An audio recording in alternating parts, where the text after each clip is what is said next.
and have multiple the amounts of staff. Amir, do you have any advice for game developers that have lost their jobs recently? Absolutely. I mean, most of all, I would say talk to people and make connections. People, understandably, are so fast to reach out to others and say, can you help me get a role? That can often feel transactional, especially when they're already getting so many notes. Data I have suggests you're 10 times more likely to get a job if you have any connection to someone on the recruiting or hiring team. Reaching out and just saying, can I talk to you? You have to allow yourself 5 to 6 months, even in normal times, I think, to get a job in this industry because it's so competitive. So don't be transactional, build relationships, and take your time. That's Amir Satvat. He publishes resources for video game job hunters. This is Morning Edition from NPR News. I'm A. Martinez. And I'm Leila Fadel. And I'm David First. The Marketplace Morning Report is coming up next here on WNYC. And later on Morning Edition, the ceasefire between Israel and Hamas entered its 6th day with the hostage for prisoner exchange expected to continue. Secretary of State Antony Blinken is visiting the Middle East, where he's expected to press Israel to reduce civilian casualties in its war on Hamas. We'll have more on that coming up next hour.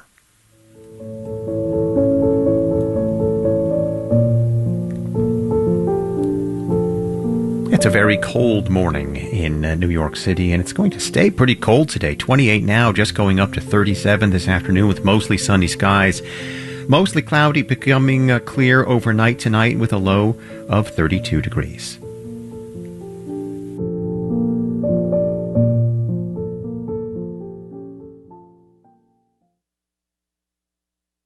Support for WNYC comes from Yale School of Management Executive Education, presenting Women on Boards, a program that coaches accomplished women to secure a seat at the board table. Live online May 25th and 1 week on campus in June. More by searching for Yale Women on Boards. Sponsoring WNYC means reaching hundreds of thousands of engaged and discerning listeners who've made our shows part of their daily routine. Find more on sharing your business message with WNYC's unique audience at wnyc.org/sponsorship. On the next Brian Lehrer Show, Eric Adams was sued at the deadline, so is Andrew Cuomo. They both deny the claims. Many people not as well known were accused too.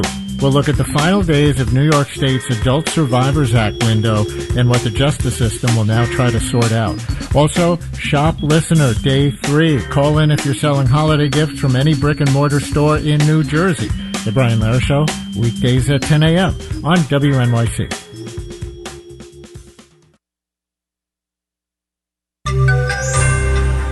The right to a trial by jury is in the Constitution. When does it not apply?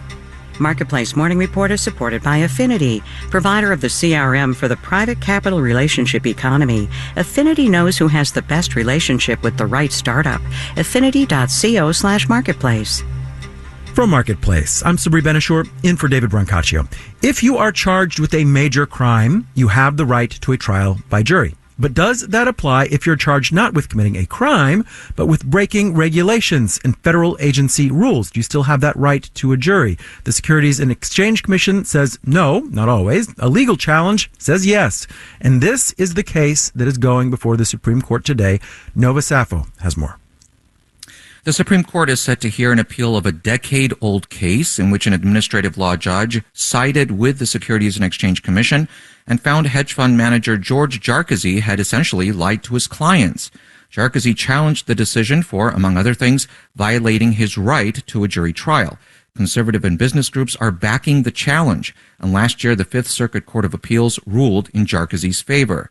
There are some 3,000 administrative law judges working at various regulatory agencies, including at the Social Security Administration, the Environmental Protection Agency, and the National Labor Relations Board. A 1946 law gave these judges the power to adjudicate litigation brought by regulators against those they oversee. In 2010, under the Dodd-Frank Act, Congress expanded the SEC's powers to use administrative law judges. It could now ask those judges to decide cases against hedge fund managers, among others. Critics say the appeals court's decision against the SEC would make it difficult for the agency and potentially other regulators to conduct their oversight function. I'm Nova Safo for Marketplace. Out of all the major metro areas in the U.S., there was one where home prices surged more in the last year than anywhere else. That would be Detroit. Home prices there were up 6.7% in September from a year ago. That is according to the S&P CoreLogic Case-Shiller Metro Index out this week. Detroit beat out New York, San Diego, and Los Angeles. So what is going on in Motor City? Marketplace's Stephanie Hughes has that. The last decade was pretty good for Detroit. Brookings Metro Senior Fellow Jenny Schutt says some neighborhoods saw lots of investment. Once you get core neighborhoods where people want to live, that tends to drive investment in surrounding neighborhoods as well. Schutz also notes that Detroit home prices hadn't boomed in recent years the way they had in some other cities, so there's more room for upward growth. And she says when housing prices rise, people tend to take better care of their homes. When your property is appreciating, then people have more equity, and they're also more likely to do things like rehab their kitchens or, invest in some new landscaping. That can create a kind of virtuous cycle. But Anthony Baber of the nonprofit Detroit Action worries some residents of the city will be left out. Detroit is extremely working class.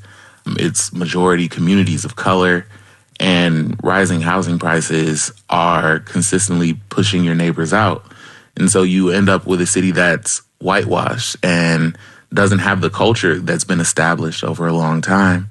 To minimize that, Brookings Jenny Schutt says now is the time for the local government to buy property and invest in affordable housing before it becomes not affordable anymore. I'm Stephanie Hughes for Marketplace. All right, let's do the numbers. Dow, S&P, and NASDAQ futures are all up in the 3 to 4% range, with Dow future up 87 points. The yield on the 10-year Treasury is 4.285%.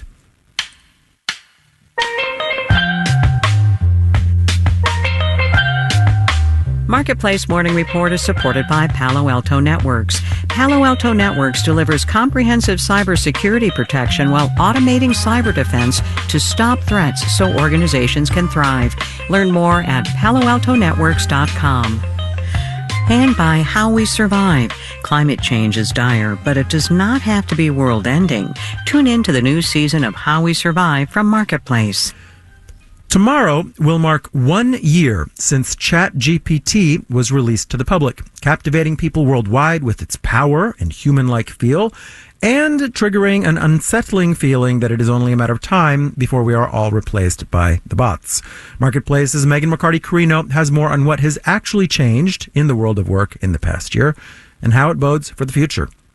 Alessandro Perilli has been tracking all the companies that have publicly acknowledged using generative artificial intelligence in operations. He's the CEO of an R&D company focused on AI. And we definitely have seen a massive adoption for a lot of different use cases.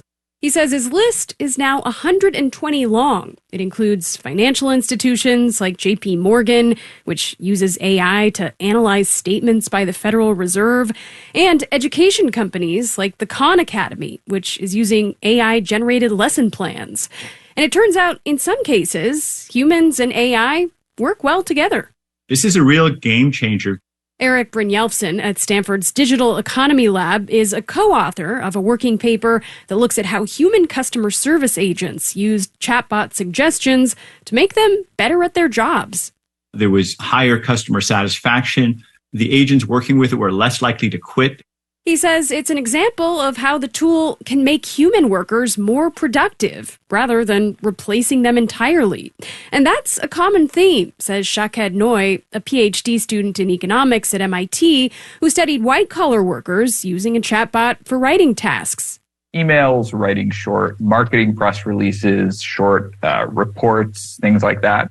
Noy says AI could bring benefits to organizations and workers, but it's too early to say how a productivity bump will play out. Some people might lose their jobs, new jobs might be created, the nature of existing jobs might change. It will take time for businesses to deploy the technology at a wide scale, says Anton Koronek, an economics professor at the University of Virginia. There is a really big implementation gap between how many things generative AI can already do productively and how few things it's actually used for. He says the best thing workers can do is try the tech out for themselves. Frankly, it kind of felt like people had to go through the 5 stages of grief before using generative AI productively. So first, there was a lot of denial. Ultimately, he says, we've got to reach the stage of acceptance that this is the world we're living in. I'm Megan McCarty-Carino for Marketplace. And in New York, I'm Sabri Benishore with the Marketplace Morning Report.